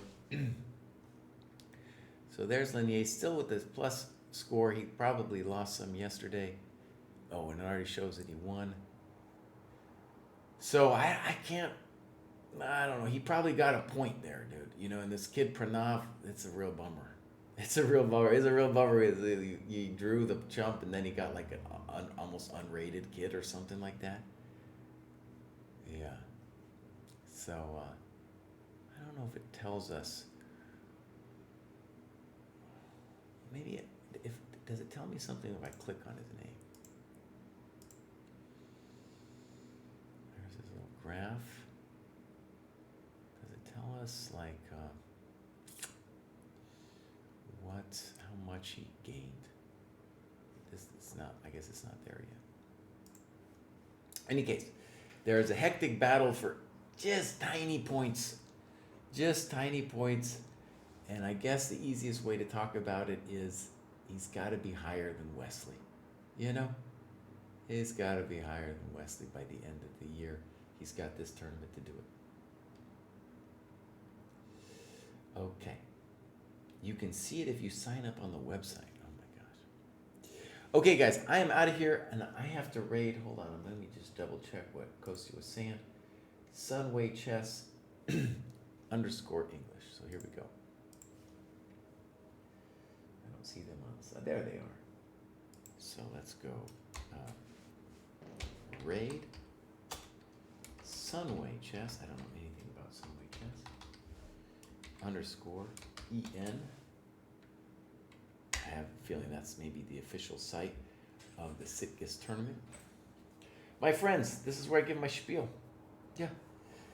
First of all, I will be back tomorrow to do the next cohort. Oh my gosh, I think we're already at 19,000. And yeah, there it is. We'll hopefully also cover some of David and Kostya's games at the same time, or maybe, concurrently, whatever. Concurrently isn't meaning at the same time, Jesse, thank you very much. But you know what I mean. We'll try to figure it out. And here it is, Sunway Chess. Join the dojo trading.